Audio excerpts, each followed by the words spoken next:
Hey everybody, I'm Directionally Challenged. I should be recording Abyss the Forgotten Past, and I will record Abyss the Forgotten Past. I'll do that here. Video will probably come out on Wednesday, but I wanted to do a video based on the podcast that I've been doing. If you guys didn't know, I'm a member of the Otaku Cast. I'm the co-host, and there we discuss anime, we discuss topics. We do different topics. We're on season 3 now. Last season we covered things like animation or imagination, where we would take real anime summaries and fake anime summaries and try and see if we could guess whether or not it was a real anime or a fake anime. And I do pretty good at those, so you guys should check that out. I'll leave links down below. We have a Twitch channel and a YouTube channel. Go check it out. But every week we watch a episode of an anime from a series. So we do this thing called Anime Club, which is like a book club but for anime. So we're watching 2 animes this year. Dr. Ramune's like disease specialist, and then The King's Avatar. And The King's Avatar is a Chinese anime from 2017. It's based off of esports and stuff like that. And I just had a question about that series, because I'm trying to understand the choices they made in the series, where they have like normal 2D animation, but then they throw in some 3D animation as well, which I don't like in general, but usually the 3D styling is, if you don't know, there's a typical 3D style where they still do like an anime coloration, but it's over a 3D object. So the object will be created in like, Blender or something like that, but then they draw over it. So it still looks like it's drawn, but it's drawn in a weird way. Comics have been starting to do that now too. They'll do a lot of they'll do 3D modeling, or they'll take free 3D models and then they'll draw over them. So it creates a very weird juxtaposition of 3D and 2D, and I don't really care for it.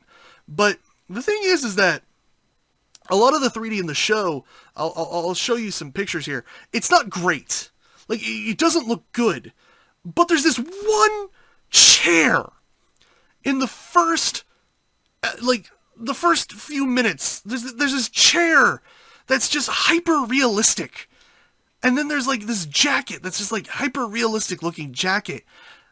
And why? Why did they make it hyper-realistic? Why is the rest of it not as high quality? Well, like, you can see the little plastic dots on this chair. Why?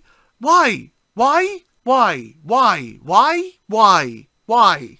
Why? Like, why? But why? Why? You know what I mean? Why? I can't figure it out. I'm trying to figure it out, and I'm really torn on this. Why did they make a hyper-realistic chair and jacket, but then they didn't put the effort into the rest of it? And also, why did they draw anime characters or draw the main characters if everything else is in 3D CGI? Why didn't they just make the whole thing CGI? Or why didn't they just make the whole thing animated? Because CGI takes a while too, and the animation can be done on the computer too, and so I just don't... Why? What's the point?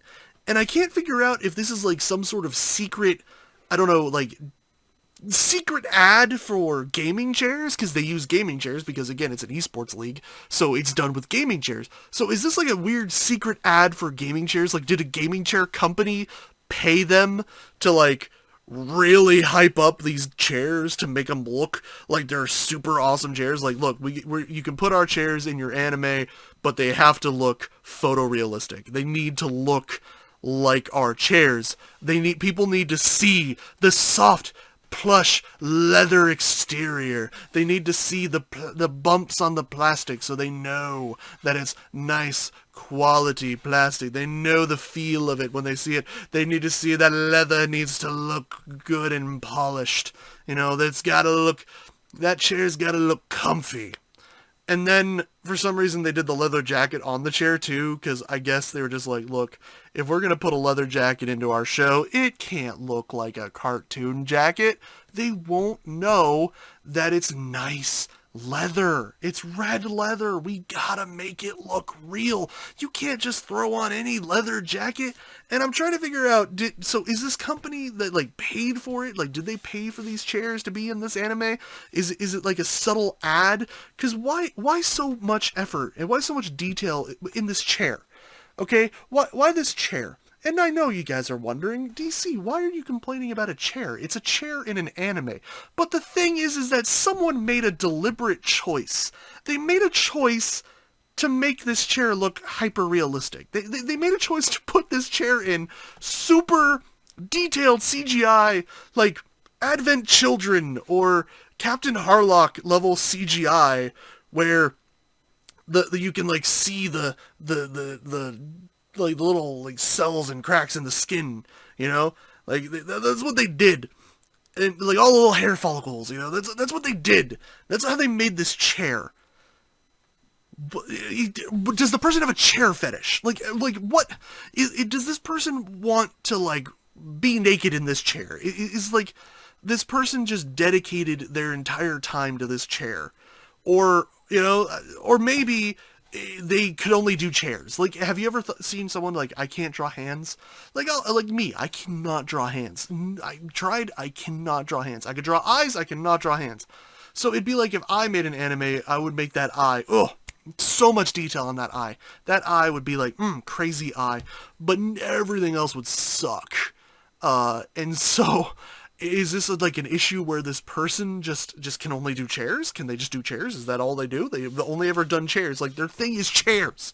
They went to school and they learned how to make chairs. They learned how to 3D render and do all of the skeleton work and all of the animation work and all the little detailing work on chairs. That's all they do. They do chairs. They can do leather because leather goes on chairs. And that's why they're good at the leather. Goes on a chair, they're good at it. Or is it more like they had a budget and they weren't going to do 2D at all? They were going to do all 3D, but like it took all of their budget went into the chair.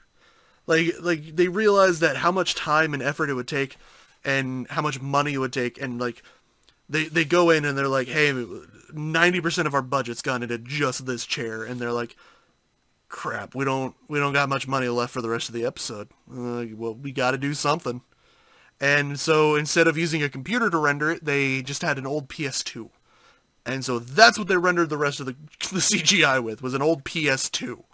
You know, I don't know. I honestly could just sit here and say why for like 30 minutes wondering what was the reason, what was the choice, what led them to this point where all they had was this weirdly realistic looking chair. And like, you can understand, it's so out of place. It's just so out of place that my mind won't let me stop. Like, I'm the kid that when you were in math class, and it's like, if Billy bought 32 bananas, I'm sitting there going, why? Why is Billy buying 32 bananas? Who needs 32 bananas? Why would you buy 32 bananas? And it's like, well, look, DC, you don't need to worry about why Billy has 32 bananas. You just need to know that Billy gave 7 of his bananas to Julie. And it's like, why 7? Why did Julie need 7 bananas? Like, is she making a banana shake and some banana bread? Or does she just want to have a week's worth of bananas? You know, and they're probably going to go bad before the week's over, so you're going to eat more than 7 bananas. But so why does Julie need 7? And why did he buy 32 in the first place? Because, like, what are you doing with 32 bananas? And it's just like, it's not that deep. You don't have to look that far into it. And it's like, I know I don't have to, but that's how my mind works. My brain just gets stuck on this thing. It goes on this track, and I need to know. I need answers, and I'm not getting them. I'm not getting answers, man. I'm not getting the answers to why this dude sat there and made a hyper-realistic chair in an anime that has mostly 2D looking characters, and then super CGI chairs and like PS2 CGI people. Just like random passerbys just look like blurry PS2 rendered people. And I don't understand. I just don't get it. And I'm trying to get it. I'm trying to understand. I need to get in the mindset, because people are like, oh, it's a great anime. I'm so bored by the content of this anime that I'm focusing on this chair and I can't let it go. Like, I really can't. And this is why I didn't do well on math tests, because I would be like, well, why is the train going to Cincinnati? Why are they on the same track? Isn't there like a track that can split off? Why don't they have one of those splitters? Don't they have somebody that they communicate with? Isn't there like a standardized thing? Isn't there like a train, like what is it, like, the air traffic controllers? Isn't there like a train traffic controller? Who would put these two people on the same track? Like, come on. Then why don't they just call ahead and be like, hey, is there anybody on this track? Like, I have a lot of questions as to why these two trains got on this track, and then that's why I never did well. Because I'm so distracted by this fact that why are these two trains on this track that I never actually got the answer? And that might be a problem with me. I'm not sure, but it might be. It might be my issue. It might be my brain. I might be messed up. I might not understand. What, like, my brain just doesn't want to function that way.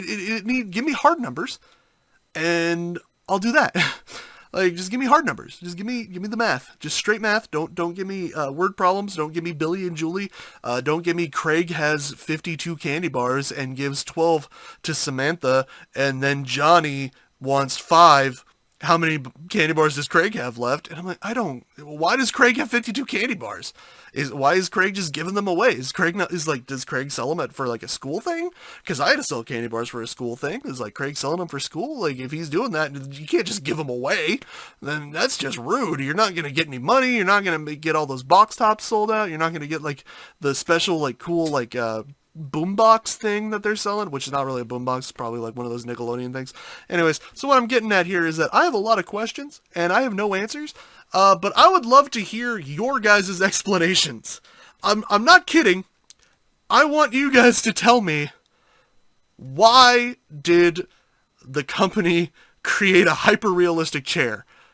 The funniest ones will be read at the start of my next week. Start of next week. The funniest ones will get read, or maybe I'll do it on Wednesday. You got 24 hours, at least, to give me your funniest reasons as to why they put so much effort into this chair. Let me know. Comment down below. Like, comment, share it with your friends. I'll see you later, navigators. Bye!